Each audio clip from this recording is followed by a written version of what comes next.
Hi, it's Elle or Lindsay, however you know me. Welcome to my channel or welcome back to my channel. I started to make this video. I ran out of storage. I did not get very far. This was a pre-order that I got yesterday. I was just tuckered out after work, so I waited until today to make this video. This is the Sealed Path Tarot of the 5 Elements, created by David Bergen. The Sealed Path Tarot honors the pact between the Querent and the Tarot, a relationship that is deepened with this 97 card deck. And it says that he combines his original paintings, the author's original paintings, collages, and photography. And that's how we get the aesthetic on these cards. Now I noticed there is an extra court card, and there is an extra minor arcana entirely. So we have 5 suits, right? Which brings us to 97 cards in this deck. Some of the cards were renamed. I'll try to save my spot here. Well, let me just start from the beginning anyhow. We have a decent guidebook here that comes with this.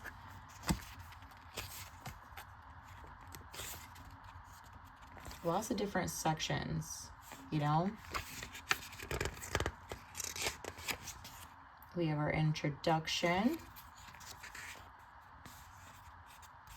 It explains about the 5 suits. The feature perhaps most unique to the Sealed Path Tarot is the inclusion of an additional 5th suit in the minor arcana, designed as a suit of orbs. The name reflects the regalia, mystical relics, and weaponry of the names traditionally given to other 4 suits.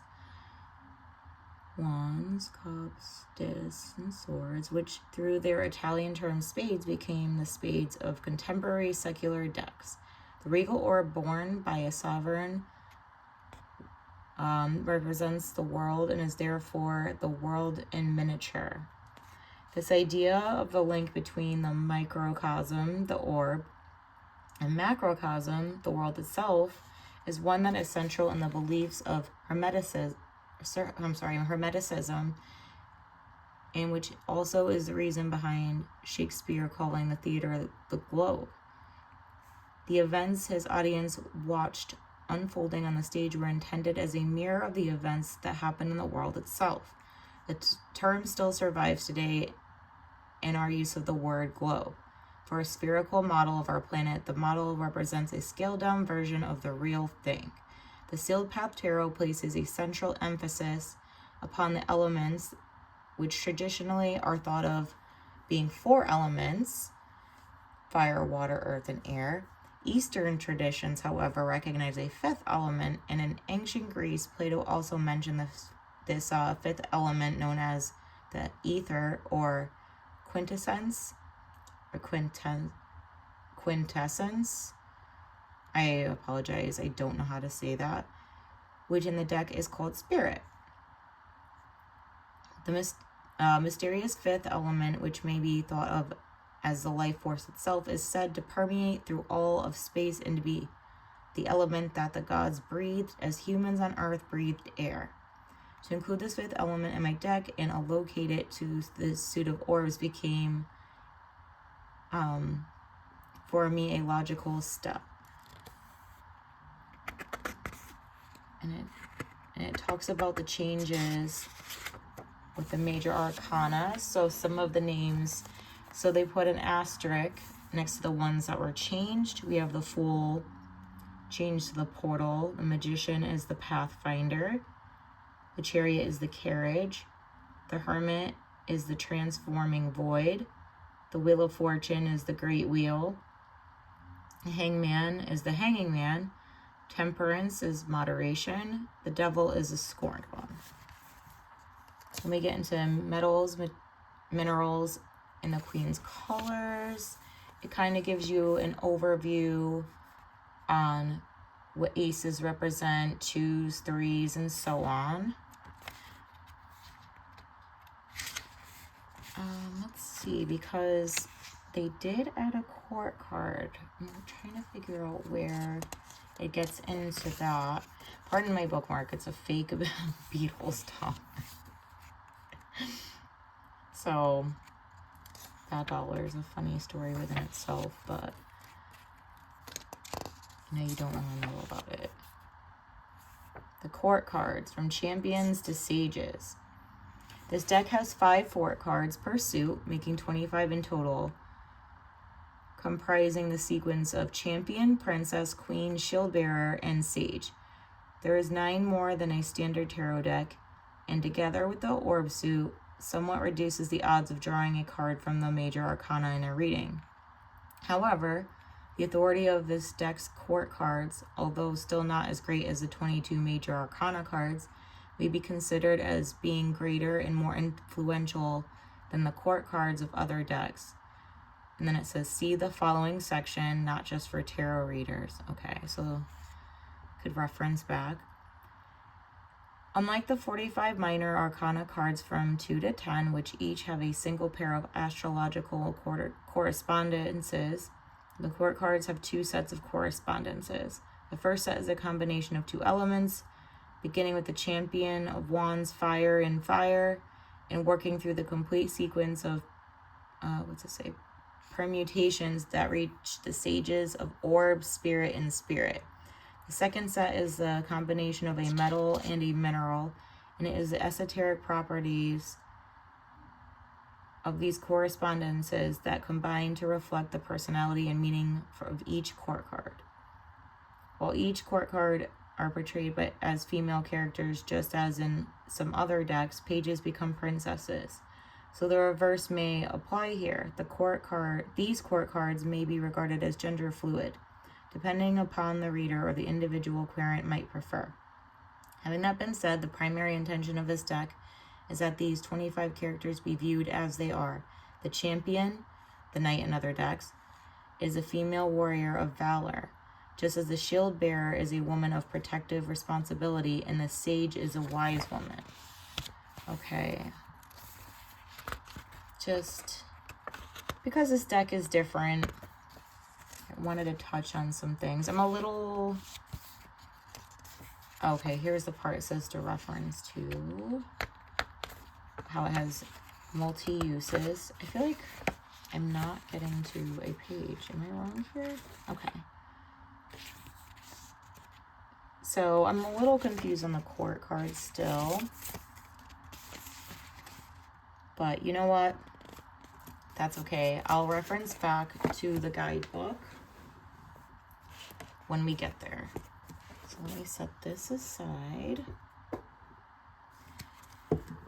I was a few cards in when my storage said it was too full, or my phone said I had too much storage, I should say. Oh yeah, so I have it out of order. My apologies. Did I accidentally... so I have the first 14, I suppose. All right.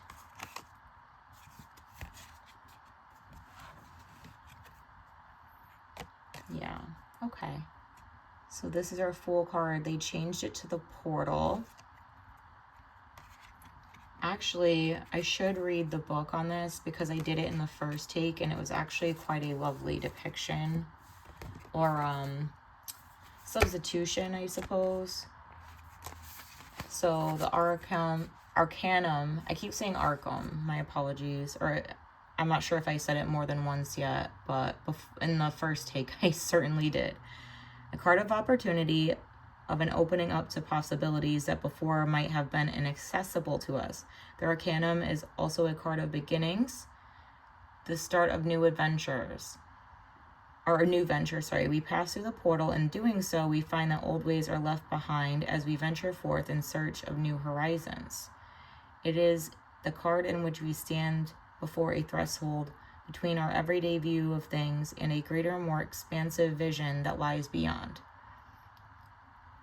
To open ourselves to this vision is to pass through the portal, and so to allow the experience of this Arcanum to achieve its full potential. The portal presents us with a window of opportunity, such as a window might only remain open for a limited time. It is up to us whether we seize the moment. Positive adjacent cards could increase its potential, while negative adjacent cards will diminish its strength. When this card is drawn reversed, this potential will become restricted. And it gives you your key meanings in your reverse. Just thought this one was a very interesting card, and I can kind of see why they chose the way they did. It is more of 5D version of the Fool, I suppose, for lack of a better way to put it. Then we have our Magician, Priestess,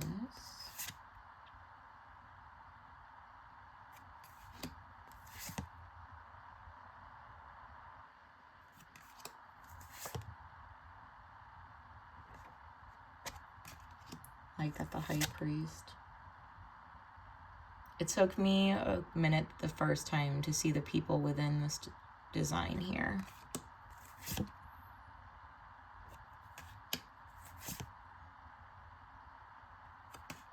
I think that card's so beautiful. They all really are so beautiful.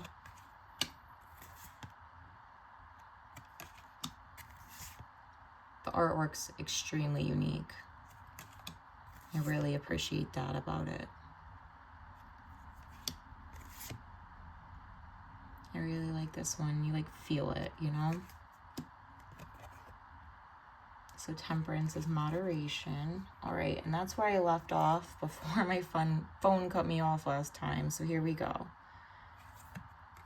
Oh, I forgot this time to show you the backs. And did I mention that it's standard tarot height. It's just a wee bit wider.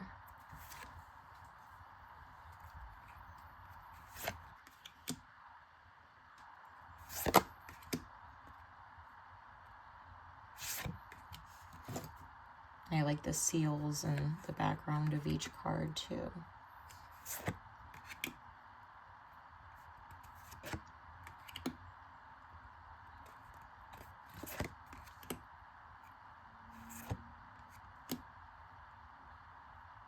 It's very cool. I love the rams in this one. We have dragons in this one. Or no, wait. I can't tell if that's a dragon, lizard, what that is. We also have lions. So very fitting depictions for wands.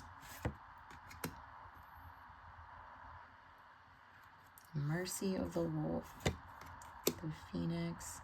I wasn't even paying attention down here. What's wrong with me? Okay. I think it said champion is knight. I'm gonna go to our minors. Okay.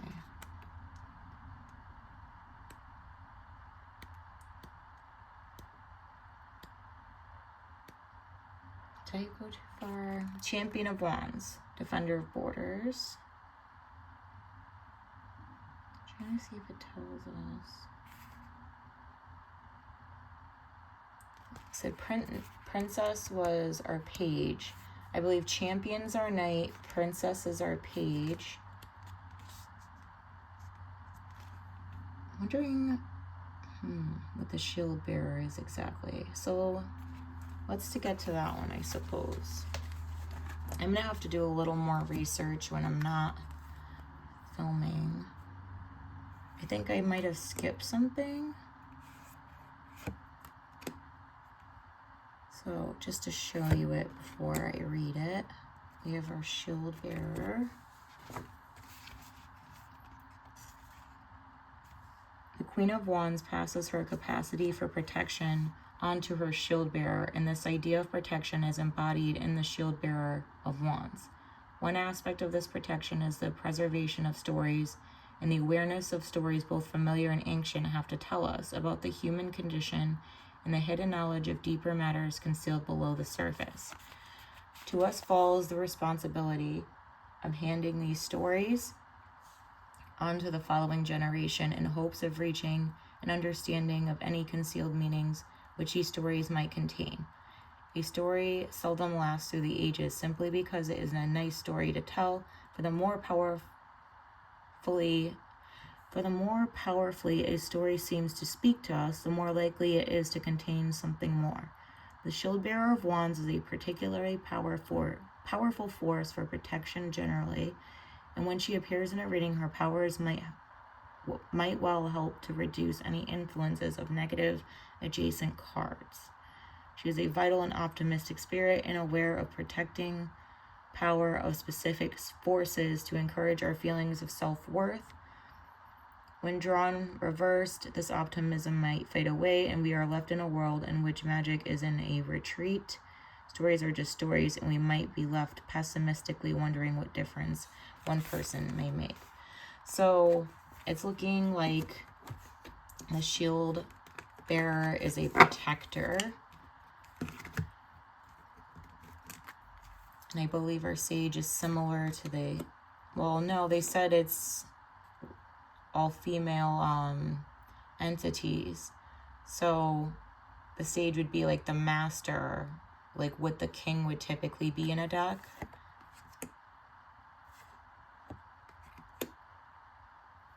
Okay, that's going to take me a little bit to get used to, but I mean, it's a very cool concept.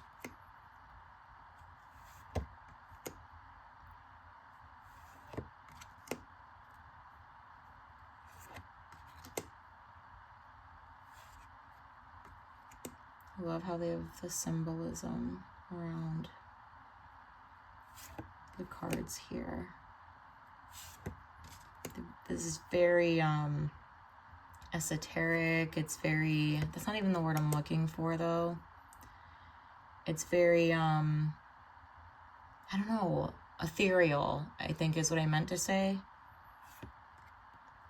So yeah, I guess our champion's similar to the knights. Princess is our page. Sorry, I'm still wrapping my head around this deck.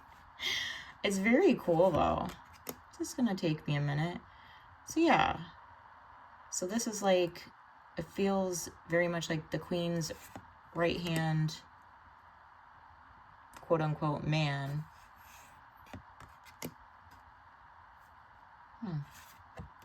Ace.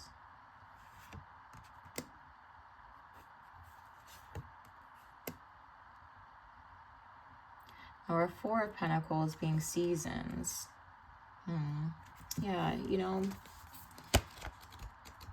let's see what that's about, because I kind of want to check out these keywords on the bottom too, you know?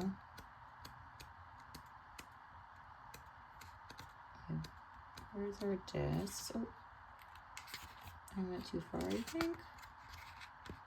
Oh no, it does the court first.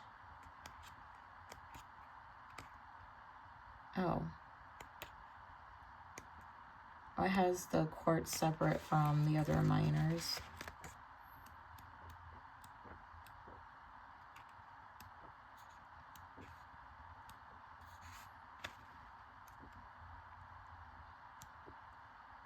Okay. So just because this is different, like, for example, the Rider-Waite-Smith, typically the Four of Pentacles can either be greed or just being kind of stingy or being protective with finances or anything material. I'm interested in, because this says seasons at the bottom. What a pretty card. As this card's title indicates, the Four of Discs is a card of changes. These need not to be the dramatic changes portrayed in such cards as Arcanum 16, but the changes will bring a predictable reassurance, those dependable cyclic, I don't know if I'm saying that right, like of a cycle, changes which remind us that even when we might be going through a rough patch, no difficulties last forever, and more stable times always lie somewhere ahead. It is also a card of equanimity. This deck is making me feel real stupid, and I usually can say big words, my apologies. For even adversity has its lessons for us if we are able to resist feeling sorry for ourselves. Okay, so meanings: regulated and predictable changes. All right, I wonder what the Thoth, because meaning of Four of Discs is. I cannot recall. I've only read with Thoth a handful of times. So this is definitely a unique deck. It kind of has its own system. It feels like it's influenced by at least a couple of different systems. Rider-Waite-Smith. Hermetic, I think of Thoth, but I could be incorrect. How pretty. So champion, defender, keeper. So this may not necessarily be page. Guardian.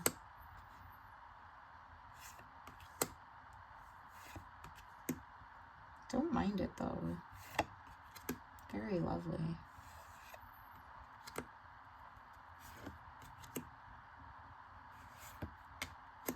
Ooh, how intricate.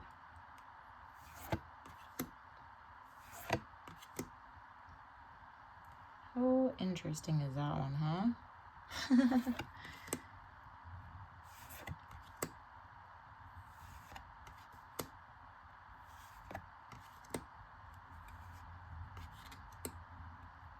That's pretty. These are all very beautiful. Oh, cool.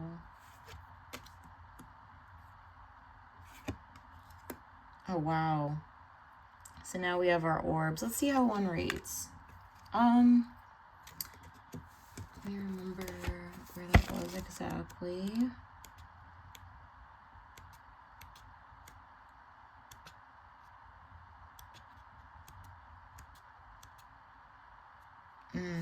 I'll get to a court one because I happen to have found that first.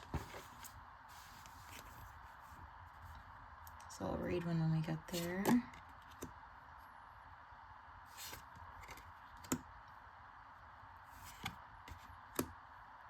Oh, that's so lovely. Oh, this is so beautiful.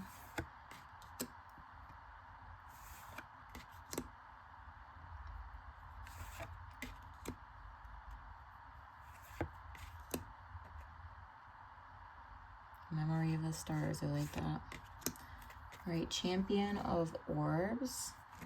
I think that's where I'm at here. We are surrounded by mysteries, many of which go unnoticed for what they are. Or perhaps they become so taken for granted through familiarity that they lose their edge for us. The force that we call gravity, why we sneeze, the exact border between life and non-life are things both minor and significant for which we still have no full understanding. And there are also all those phenomena that we group under such terms as the paranormal or the supernatural, and these can range from so-called poltergeist activity to the phenomenon known as automatic writing. Even given the likelihood of hoaxes or the instances where our own mind might be tricking us, there always will remain a residue of experiences for which we can provide no rational explanation. These mysteries are the province of the Champion of Orbs. How interesting. That's cool. Who patrols the uncertain boundary between the known and the unknown. The Champion allows us to open a possible line of communication to these realms. She does not guarantee any resolution of these mysteries, but instead might grant us a contact, perhaps even a confrontation with them. For the Champion knows that this lure of things mysterious is what draws the human spirit onward towards the unknown. The Champion of Orbs defends these mysteries, knowing their importance to us, and offers us communications with them should we desire it. When drawn reverse, this bridge to other worlds will close, and we might instead be confronted with the boredom of the mundane. Key meanings: lure of the unknown, paranormal phenomena, accessing the unexplained. That is very cool. Very, very cool. I'm going to play around with this tonight.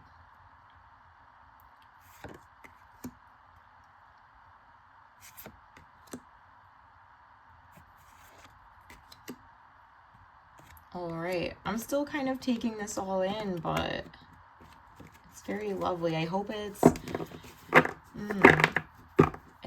something I commit to, like, learning to read with. These cards are very smooth. I can already tell they're gonna shuffle very nicely. Yeah, they're like silk. They go right in. It's a nice satin finish. It makes it very shuffleable. No, let me stop. Yeah, what a cool deck. It's very unique. Well, thanks for checking this out, and I will see you next time.